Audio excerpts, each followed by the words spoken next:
Hey folks, John here, Old Hickory Forge. Welcome back. If it's your first time here, welcome.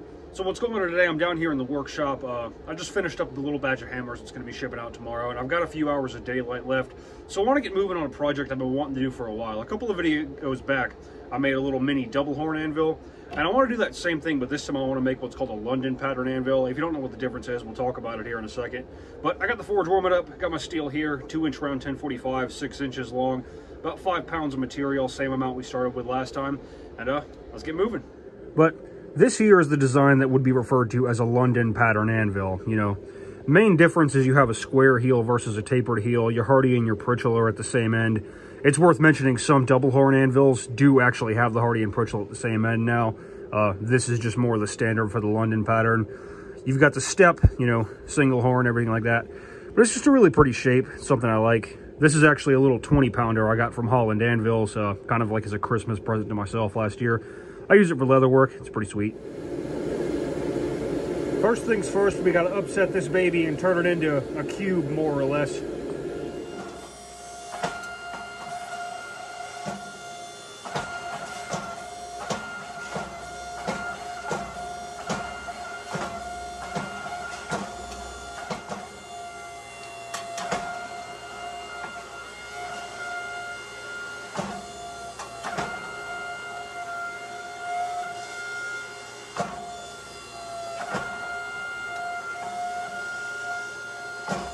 Alrighty, so after a few heats, we got something resembling a cube. Next step is to forge in what's going to be the waist to isolate the material for the feet.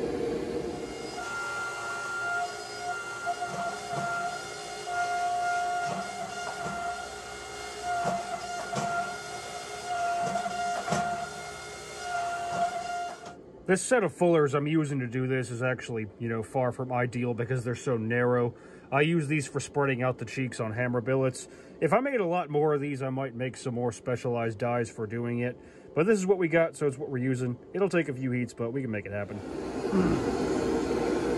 So, a few heats later, I've got a nice established fuller. Next step is to come in from the sides on what's going to be the feet with those same fullers and make that nice, I don't know what the word is. This here shape is what we're trying to accomplish.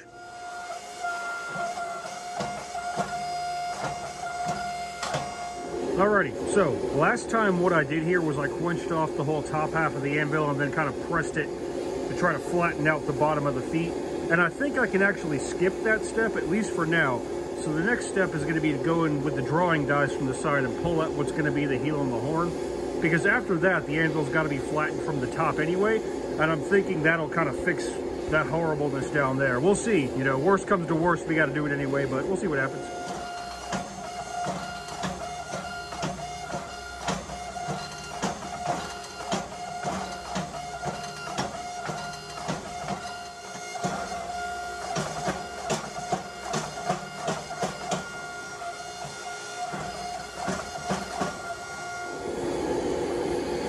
Alrighty, so after roughly drawing out what's going to become the heel and the horn, this is the kind of madness we got going. So like I said, now the whole thing needs to kind of be flattened. So I'm thinking that'll flatten out the foot as well as the top and kind of give me a good idea of where I'm at. We'll still probably need to draw the horn and the heel out some more to get to the dimensions I'm looking for, but we're getting somewhere.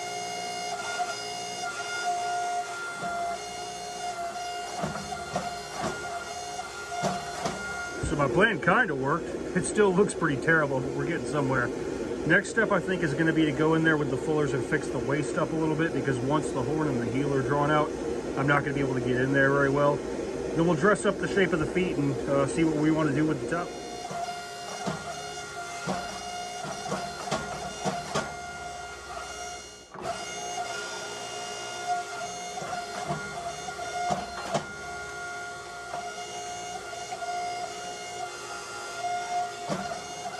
Alrighty, so after quenching off the top half of the anvil and pressing it flat, and then kind of dressing up the shape of the feet a little bit, this is what we got.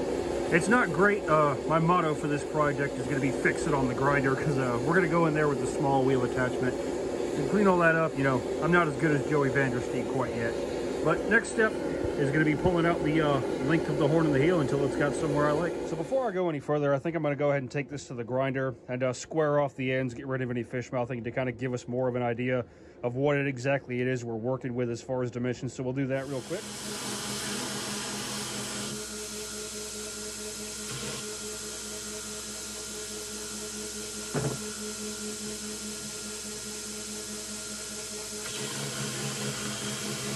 So here's what we got after taking the ends to the grinder. We got them squared up, got all the fish mouthing out.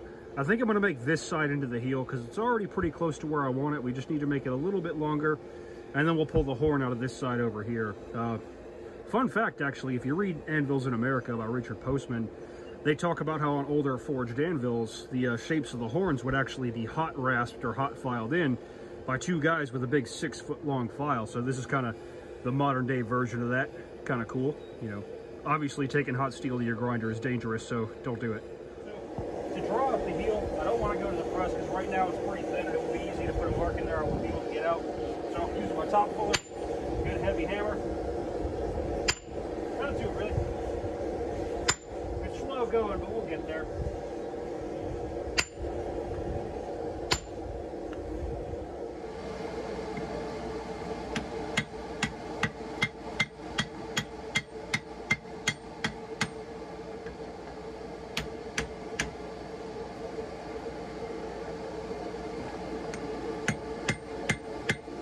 So after dressing up the heel with a hand hammer a little bit, I got something I don't totally hate. I should be able to grind a nice curve in there and make it look nice. Next step is to draw out the horn.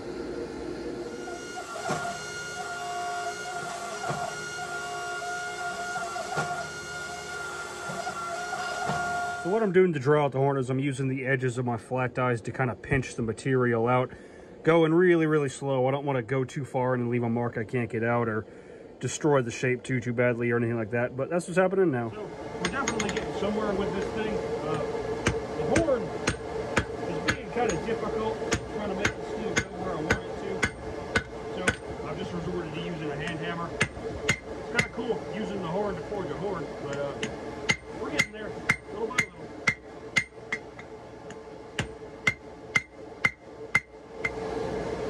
So I'm using my anvil block to kind of get up off of the face of the anvil to kind of finish the taper on the horn.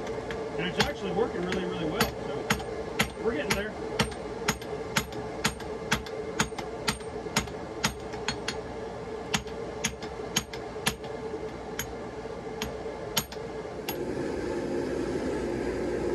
Alrighty, I've got the dimensions I want more or less. Only thing is the horn's crooked as hell. So we're gonna put the thing in the vise and then try to smack the horn back to center.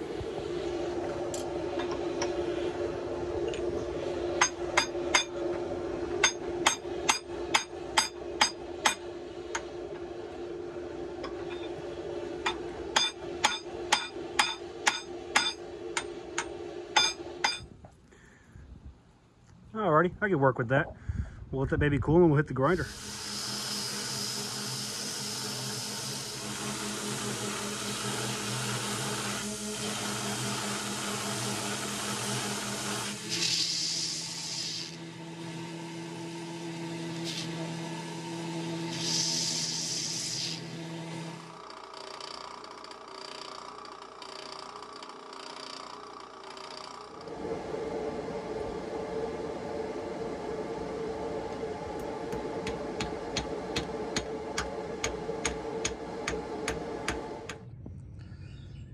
Alrighty, so I ended up working well into the night drifting this hardy haul. It took like 2 hours. The thermal mass of the drift is so small compared to the anvil. It heats up so fast, and then when you try to rush it, you just bend it and it gets stuck. And I had to make like 3 or 4 drifts, but we got a hardy hole in there. As you can see, our heel is all out of whack now. So we'll clean that back up on the grinder, drill the Pritchell hole, pretty everything up, clean up the lines, and we'll heat treat this baby. It's Monday morning, so it's probably going to be a while before I get any more time to work on this. I got a full workload this week, but we're getting somewhere. Alrighty, so I've given this guy a little bit of cleanup, got the face back nice and flat. I've kind of gone in here and cleaned up all that unpleasantness on the heel, try to get that nice sweep we all know and love going. Next step is to drill the Pritchell hole, and then I got a plan for dealing with this madness going on right here. It'll pretty soon we'll be able to heat treat this baby. So what I mean when I say we got to deal with this madness going on up here, as you can see, that transition kind of between the body and the step and the horn, this is all out of whack. It needs to be straight. That's how it's supposed to look. You can kind of see what I'm talking about on this anvil. I was thinking I might have to go in there with a hand file and do it, but then I remembered I got this band file sander. I bought it at Harbor Freight years and years ago, but it's perfect for getting right in there. You can see I've already done this side. You can't really use the 2x72 because the feet are wider than the rest of the anvil, so you can't really get it up against the belt. But we got that side done. We'll do the other side, kind of clean up this a little bit, and we'll be just about ready to heat treat this baby.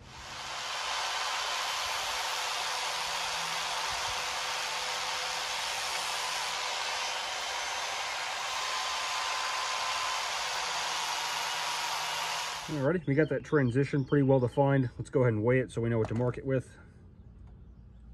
Right at 4 pounds. Awesome.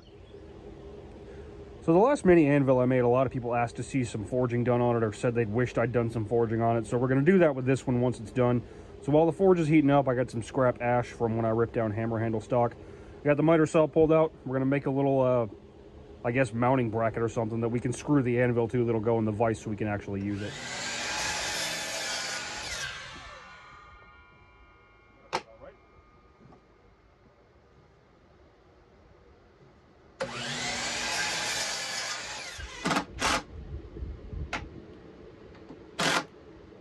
I don't know, guys. I might quit my job as a blacksmith and become a finish carpenter because this is some pretty top tier work right here. But basically, we could just drop it in a vise, tighten it up, and have a little place to mount the anvil. Hopefully, it holds together. If not, we'll figure something else out.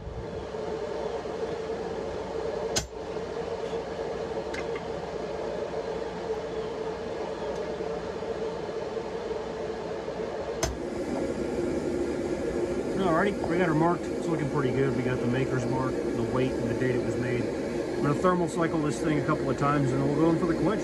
Hopefully it doesn't break. Alrighty, this is 10:45, so we're going into water.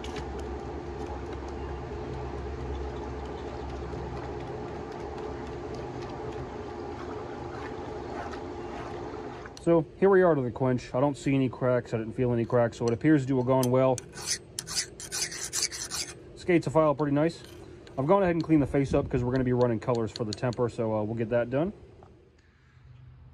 So what I got here to do the temper is just a piece of scrap steel heated up.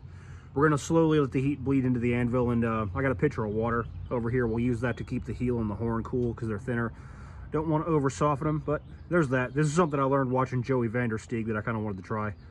So here we are a couple heats later. The anvil's starting to get just a little bit warm. So like I said, I'm quenching off the thinner parts kind of as I go to keep the heat from bleeding into them too fast. Hopefully we get a pretty uniform temper. I want about a dark straw or so.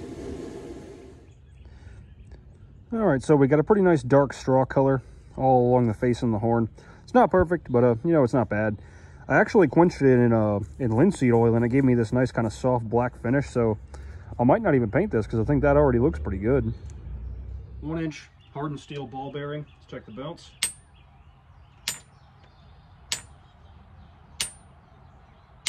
That ain't bad at all.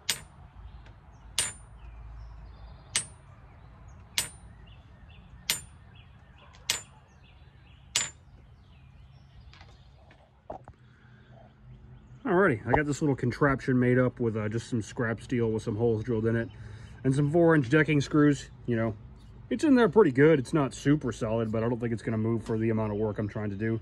So what I got here, piece of scrap 5/8 square bar, so about the same size as a railroad spike. This hammer's a little over 2.5 pounds. Obviously this is way too high, but let's see what happens.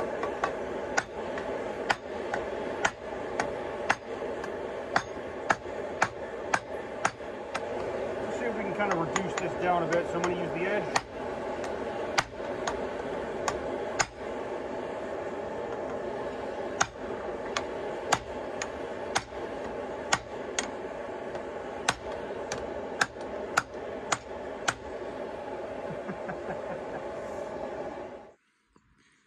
Alrighty, so my stand didn't hold up too good, but I got a plan for how to make something better real quick. So what I did differently this time is the bottom of the little stand I made, it's actually resting on the screw box of the vise. So hopefully we don't have the same problem.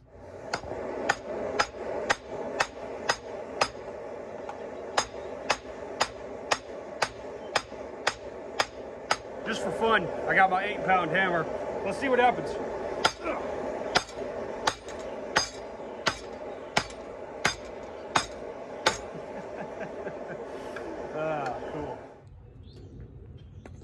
So clearly we got another broken stand.